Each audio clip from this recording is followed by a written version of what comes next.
ఎందుకున్నది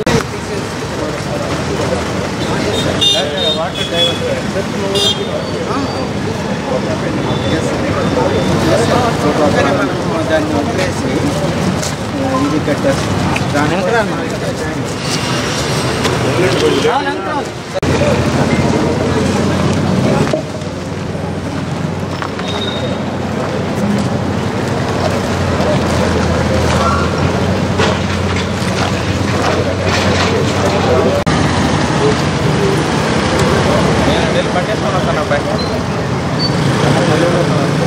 అంతే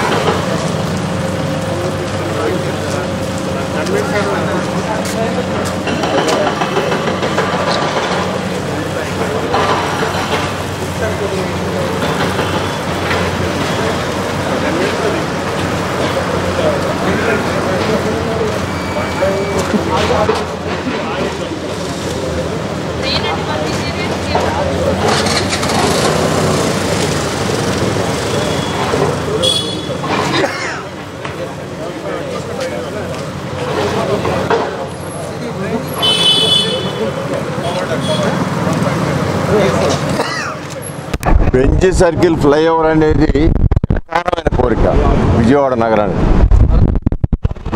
అలాంటి కోరికని పార్లమెంట్ సభ్యులు కేసీఆర్ని నాని గారి కృషితో పూర్తి చేసుకోవడం జరిగింది. అది గత ప్రభుత్వం నారా చంద్రబాబు నాయుడు గారు ముఖ్యమంత్రి కానీ ఈ ఫ్లైఓవర్లకు ఒక రూపు ఒక సైడ్ ట్రాఫిక్ని ఇబ్బంది లేకుండా, ప్రధానమైన రోడ్ కాబట్టి చెన్నై హైవే కాబట్టి ట్రాఫిక్ ఇబ్బంది లేకుండా ఒక ఫ్లైఓవర్ అయిన తర్వాత రెండో ఫ్లైఓవర్ కట్టే విధంగా నిర్ణయం తీసుకోవడం జరిగింది. ఒక ఫ్లైఓవర్ని గత ప్రభుత్వ కాలంలోనే పూర్తి చేసుకోవడం కూడా జరిగింది. దాని పక్కనున్న సర్వీస్ రోడ్డు ఏదైతే 33 అడుగుల సర్వీస్ రోడ్డు ఉండాలో ఆ రోడ్డుకి ల్యాండ్ ఇవ్వాల్సిన కనీసమైన బాధ్యత ఉన్న రాష్ట్ర ప్రభుత్వం పెడచెవిని పెట్టడం జరిగింది. వాళ్ళు అక్కడ 33 అడుగుల రోడ్డుకి స్థలం కావాలంటే కొన్ని బిల్డింగులు కాంపన్సేషన్ ఇవ్వాలా, వాళ్ళకి అత్యధిక ఖరీదు కలిగిన గజం స్థలం దానికి కూడా కాంపన్సేషన్ ఇవ్వాలా. సుమారు 60 కోట్ల రూపాయలు ఇవ్వాల్సిన ఈ ప్రభుత్వం చేతులెత్తేయడం జరిగింది. ఈ ప్రభుత్వం మేము ఇవ్వలేము, మా దగ్గర ఆర్థిక స్తోమత లేదని చెప్పే సందర్భంలో ఎక్కడా లేని విధంగా ఒక స్పెషల్ జీవో తీసుకొచ్చి కేంద్ర ప్రభుత్వం ఎంపీ గారి కోరిక మేరకు ఎంపీ గారు ఈ డబ్బులు కూడా 60 కోట్లు రాష్ట్ర ప్రభుత్వం భరించాల్సిన డబ్బులు కూడా కేంద్రం భరించే విధంగా ఒప్పించి ఇవాళ 60 కోట్లు తీసుకొచ్చి ల్యాండ్ ఎక్విజిషన్ చేయడం. అంటే ఒక ఫ్లైఓవర్ కట్టి 5 సంవత్సరాలు 4.5 సంవత్సరాలు అయిన తర్వాత కూడా సర్వీస్ రోడ్డు వేయలేని దుస్థితిలో ఈ ప్రభుత్వం ఉందంటే ఈ ప్రభుత్వం యొక్క పరిస్థితి జగన్మోహన్ రెడ్డి గారి నాయకత్వంలో ఏ విధంగా ఉందో మనం అర్థం చేసుకోవచ్చు. అన్ని మాటలేమో కోటలు దాటుతాయి, చేతులు మాత్రం గడప కూడా దాటిన పరిస్థితి అంటే దీంట్లో. అందువల్ల ఇప్పటికైనా మరి ఎంపీ గారి కృషితో గడ్కరీ గారి మంత్రిగా ఉండగా ఈ 60 కోట్లు ఇవ్వడానికి దాంతోపాటు రోడ్డు వేయడానికి కూడా అన్ని నిధులు ఇచ్చారు. ఇవాళ కార్పొరేషన్ వారికి నిజంగా చిత్తశుద్ధి ఉంటే ఇక్కడ అండర్ గ్రౌండ్ డ్రైనేజ్ ముందే ఒక అప్రూవల్ తీసుకోవాలి. ఎన్నిసార్లు చెప్పినా కూడా వాళ్ళకి సబ్జెక్టే అర్థం కాదు. మరి కమిషనర్ గారికి అర్థమై మాట్లాడుతున్నారో అర్థం లేని మాట్లాడుతున్నారో కానీ ఇక్కడ సైడ్ డ్రైన్ లేకపోతే తర్వాత మరలా ఈ మన అండర్ గ్రౌండ్ డ్రైనేజ్ లేకపోతే సైడ్ డ్రైన్లు అన్నీ కూడా మళ్ళీ టాయిలెట్తో నిండిపోతాయి. అందువలన కమిషనర్ గారు కూడా కోరుతా ఉన్నాం, ఈ రోడ్డు వేసే ముందే మీరు అండర్ గ్రౌండ్ డ్రైనేజీకి ఒక ప్లాన్ అప్రూవల్ తీసుకుని అండర్ గ్రౌండ్ డ్రైనేజ్ వేస్తే దాని మీద రోడ్డు వేస్తే అది పరిపూర్ణమైన బెంచ్ సర్కిల్ ఫ్లైఓవర్ పక్కన సర్వీస్ రోడ్ అవుద్ది.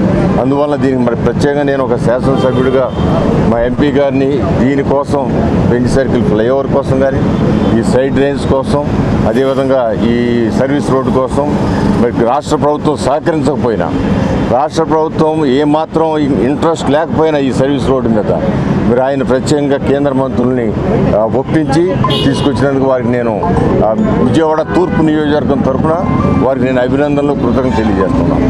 నూతన సంవత్సర శుభాకాంక్షలు. ఇక్కడ బెంచ్ సర్కిల్ ఫ్లైఓవర్ అనేది ఇక్కడ ఈ బెదవాడ ప్రజల చిరకాల వాంఛ. అట్లాగే ఇది మొదటి నుంచి కూడా అనేక మలుపులు తిరిగింది ఈ ఫ్లైఓవర్ కన్స్ట్రక్షన్. నేను ఎంపీ అయినప్పుడు 2014లో అట్లాగే గద్దె రామ్మోహన్ గారు ఇక్కడ అంతకుముందు ఎంపీ చేశారు, తర్వాత మళ్ళీ ఎమ్మెల్యేగా ఇక్కడ ఈస్ట్కి ఎన్నుకున్నప్పటి నుంచి కూడా ఆయన నాకు పదే విజ్ఞప్తులు చేసిన మేరకు అంతకుముందు 81 మీటర్స్ మాత్రమే శాంక్షన్ అయి ఉంది బెంచ్ సర్కిల్ ఫ్లైఓవర్. అట్లా బెంచ్ సర్కిల్ రింగు అట్లా ఎక్కి ఇట్లా దిగేటట్టు శాంక్షన్ అయి ఉంది. అట్లాగే మా ఇద్దరు దీంతో ఆ రోజు ముఖ్యమంత్రి చంద్రబాబు నాయుడు గారు ఇచ్చిన సూచనల మేరకు ఆదేశాల మేరకు మరి కేంద్ర ప్రభుత్వంతో మేము కోఆర్డినేట్ చేసుకుని ఆ ఫ్లైఓవర్ నిర్మలా కాన్వెంట్ జంక్షన్ వరకు తీసుకురావడం జరిగింది. ఫస్ట్ ఫేజ్గా 850 మీటర్స్ తీసుకొచ్చామని 81 మీటర్స్ నుంచి 850 మీటర్స్ చేసాం. తర్వాత మళ్ళీ ఎమ్మెల్యే గారు ఇచ్చిన ఫీడ్బ్యాక్ అవనండి, ఇక్కడ మా సీనియర్ కార్పొరేటర్లు ఇక్కడ ప్రజలు ఇచ్చిన ఫీడ్బ్యాక్ అవనండి, మరి ఇక్కడ వరకు కూడా ఈ లెంత్ పొడిగిస్తూ జరిగింది.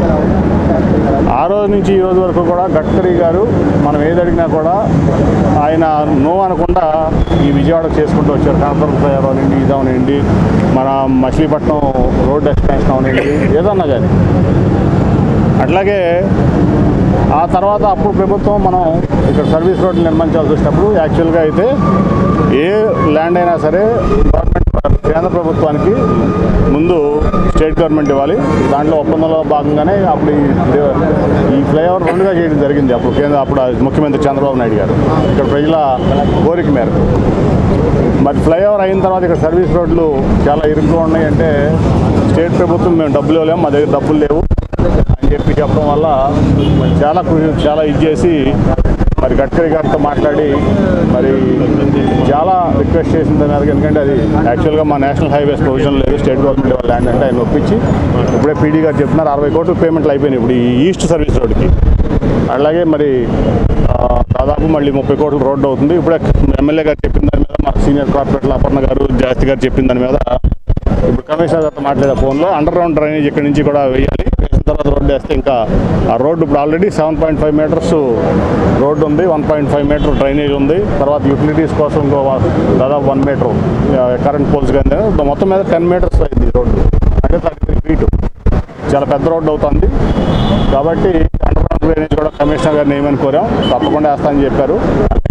ఈస్ట్ సర్వీస్ రోడ్డు కూడా త్వరలోనే మొదలుపెట్టి చేపిస్తాం.